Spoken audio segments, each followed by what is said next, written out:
33 জন শিক্ষার্থীর 2 সেমিস্টার তাদেরকে বহিষ্কার করার সিদ্ধান্ত হয়েছে।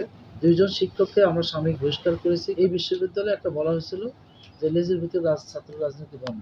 15 জন হচ্ছে আমাদের আইন শৃঙ্খলা কারণে তাদের মধ্যে প্রাক্তন ছাত্রদের বিরুদ্ধে আইন শৃঙ্খলা আইনগত ব্যবস্থা গ্রহণ করার জন্য সিদ্ধান্ত হয়েছে। আর যারা 1 সেমিস্টার 2 সেমিস্টার হচ্ছে 33 জন। এটা শিক্ষার্থী ছিল 15 জন শিক্ষার্থী, প্রাক্তন ছাত্রদেরকে আইনগত ব্যবস্থা নেওয়ার জন্য সিদ্ধান্ত হয়েছে। আর 33 জন শিক্ষার্থীর 2 সেমিস্টার তাদেরকে বহিষ্কার করার সিদ্ধান্ত হয়েছে। আর 1 সেমিস্টার করা হচ্ছে এখানে হচ্ছে 23 জনকে। এই হলো টোটাল 71 জন আউট অফ 72। আর একজনকে তার শৃঙ্খলা বোর্ডের সামনে সে এসে তার আত্মপক্ষ সমর্থন করেছেন। যার বিরুদ্ধে এই শিক্ষার্থীর বিরুদ্ধে কথা এখানে অভিযোগ দিয়েছিলেন, সে নিজে সহ এসে তার ব্যাপারে তথ্য প্রমাণের ভিত্তিতে তাকে এখানে অব্যাহতি দেওয়া হয়েছে। আরেকটা বিষয় সবচেয়ে গুরুত্বপূর্ণ সিদ্ধান্ত, সেটা বলে শোনাইতে হবে আপনাদেরকে।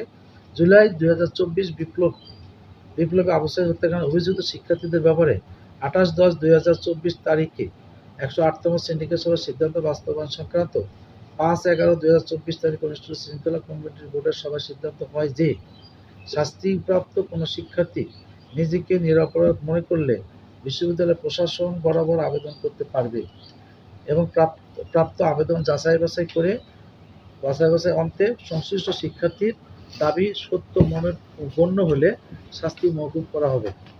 এটা কিন্তু তাদের এটা বলা হয়েছে ক্লোজ। এখন আত্মপক্ষ সমর্থন তারা করা নেই, ভবিষ্যতেও তারা করলে তখন সেটা পরবর্তীতেও এটা একটা ক্লোজ শৃঙ্খলা কমিটি নিয়েছেন।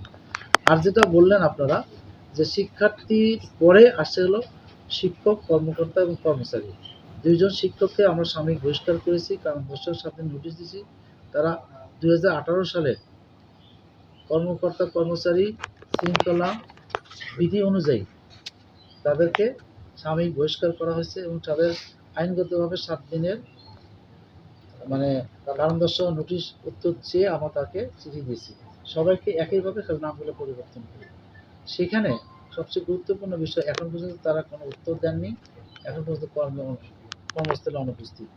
সেই দৃষ্টিকোণ থেকে আবারও আজকে সিন্ডিকেট তাদেরকে এই 2018 সালের পরবর্তী স্টেপগুলো ফলো করার জন্য মাননীয় উপাচার্য মহোদয়কে দায়িত্ব দিয়েছে। পরবর্তীতে যেটা শিক্ষার্থীদের আবেদন প্রক্রিয়াতে ছাত্র সংসদ নির্বাচনের আগে কোনো ক্যাম্পাসে কোনো সমিতি বা ইউনিয়নের কোনো নির্বাচন হবে না। এর ব্যাপারে নীতিগত সিদ্ধান্ত। তৃতীয়ত হলো যে এই নির্বাচন কবে হবে সেটার জন্য নির্বাচন কমিশন গঠন করার পরে তারা একটা সকল স্টেক হোল্ডার শিক্ষার্থীদের সাথে কথা বলে তারা রোডম্যাপ তৈরি করবেন। ক্লিয়ার? আর একটা বিষয় হলো এই বিশ্ববিদ্যালয়ে একটা বলা হয়েছিল যে লেজের ভিতরে ছাত্র রাজনীতি বন্ধ।